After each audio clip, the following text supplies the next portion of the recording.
One of the challenges when it comes to pain, especially chronic pain, is what do you do exactly in the moment when you are experiencing like a pain flare? Well, one thing you can do is to develop and have a plan.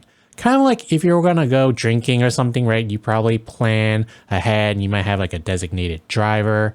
Or on the flip side, if you just want to avoid drinking completely and wanted to like remain sober, then one thing you can do is also plan for that as well, right? So for example, with that, some things that like parents teach like their kids, especially if they're of like drinking age and they want to avoid drinking, is like, okay, I'm going to rehearse these things and these are the things I'm going to say, or I'm going to have a backup and have like a friend there and have them kind of like bail me out or have an excuse, or I can throw my parents under the bus, right? So similarly, having a plan for when you're experiencing pain is going to be that much more helpful because one, you're not going to just do the first thing that comes to your mind in your head, which can be a poor choice, right? Such as like drinking alcohol or something to cope.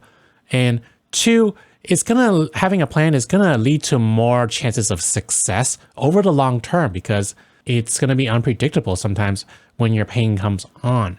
So having a long-term plan that is really outlined and tailored to you is gonna be that much more helpful for when it comes to treating your chronic pain. So I talked a little bit about tailoring your plan. So the problem and limitation of like me making a YouTube video is it's going to be really generalized. It cannot be personalized to you. So if I was doing therapy with like you, like one-on-one, then yeah, I can ask you questions. You can give me like some of your background, what kind of your interests are and stuff, right? And I can't do that. So instead, I'm going to just pose really open-ended questions and have you kind of reflect and think about that. So with that said, it's kind of like, well, you have to think about what's your personality like and what are some of your interests. And I think that can be one thing that can really help with when you plan for chronic pain, when you experience like a flare-up. What are you interested in? What are the things that you like to do?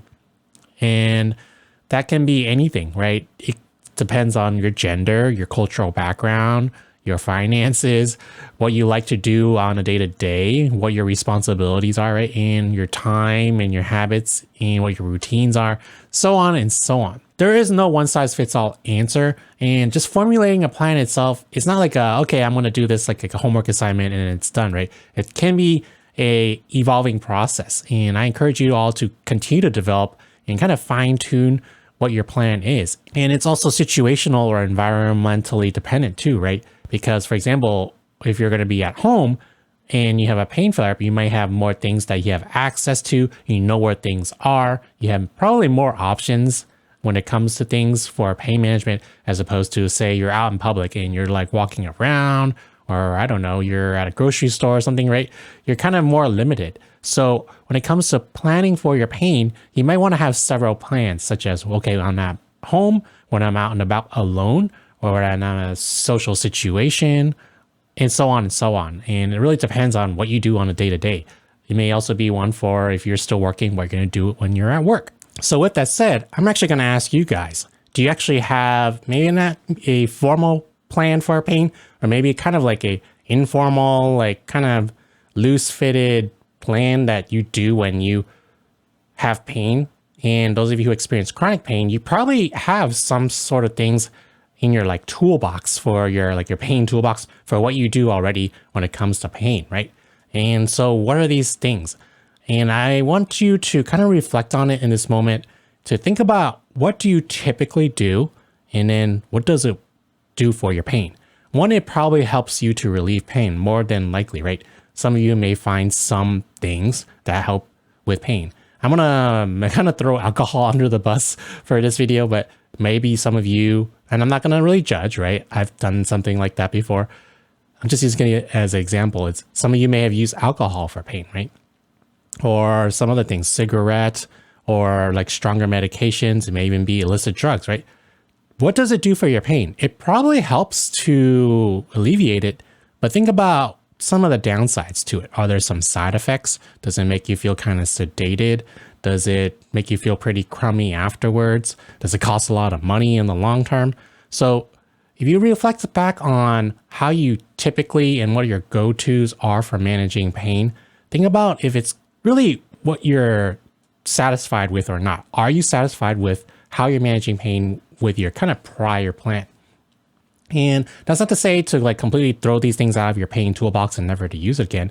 I think there's a time and use for each kind of thing that's available to us in society. And it really depends on it and your own situation. So with that, it's kind of like, what are your goals? If your goals are to kind of like quit drinking, quit smoking, and taper off medications, then that may be more of the priority to you. Whereas if you're kind of just feeling things out and you're trying to like experiment and see what works best for you, then that may not be as a priority for you too. And it's gonna be really hard, especially when you're in the moment of pain and stuff. And especially if it's been going on for many months or many years, to like remember everything. So one thing you can do is actually log it and like write down.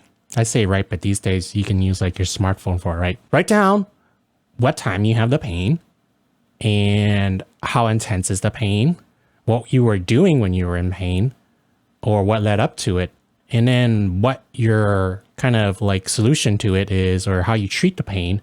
And then afterwards, right, how you feel. Did your pain go down? Did it go worse? Is it about the same? How satisfied are you with what you did? So this may seem like very, very complicated. You can make it very, very simple and just like type it in like a notepad app or something. But one app that I really like, and other ones that may be similar to it, you can find if this one's not available at the time that you're watching this, is UpDoc, UPDOC. And it's kind of like a symptom logging like app. Basically, you can input an entry for all of these things. And what's really cool about apps like these, you don't have to necessarily use this one, but you could probably type in like healthcare symptom tracker or something like along those lines in your app store and see what pops up. But what I like about these is, one is they have like templates for you. So they have suggestions. So you can like input like pain level or how you felt or what you were doing. And it has like boxes for it. So it's kind of like filling out check boxes like a form. And it's like really, really intuitive. The second very powerful thing about using something like a symptom tracker for planning and management of your chronic pain is it can be very, very powerful for developing insights into your past and what works and what doesn't. Because it's not like you have like a manager or like someone following you around and, you know, seeing what you're doing in the day to day. So this is kind of like your assistant. And what it can do is it can develop really powerful like visuals, like even like graphs for you to see like trends. Because when we're in pain, we're often like so stuck in like our current and like we have like tunnel vision. We don't know what's going on. And apps like these allow you to zoom out and see what works and what doesn't, and to help you like really use the data and like this technology that's available to you now to see and improve your pain so that you can over the long term just be more efficient and smarter about it. And what's really cool is it's tailored to you, and you can show this to like healthcare providers, you can show this to your family members, and you can like bounce ideas, and they can provide you additional support and insights and just help you along the way. The work that does involve you putting in though is to actually putting in the entry. So yeah, you could be as detailed as you want, or you just be like very simple as you want. You just put like pain level, what time it was. Often when you enter an entry, it'll automatically enter the current time. And then like what you're doing, right? You could just be very simple, like watching YouTube. And then like what you're gonna do for it. Like, oh, went for a walk. And then how you felt later. Like now my 9 pain is like a 7. Well, really cool. And then over the long term, you can see every time, it seems like every time I had pain and I went on a walk or something, my pain went down like 2 points. Well, that's 2 points decreased in pain compared to just sitting around and thinking about pain, ruminating about pain, complaining about pain to your like family members and friends, right? So it's that powerful and really allows you to leverage the technology and to just help you manage and treat your chronic pain better. So have any of you used something like these things before? Maybe a pain diary, maybe the old school pain diary, pen and paper. How many of you have used apps like these? How many of you have a plan? What are some things that you use in your plan that has worked for you and you think may work for other people as well? Let us know in the comments.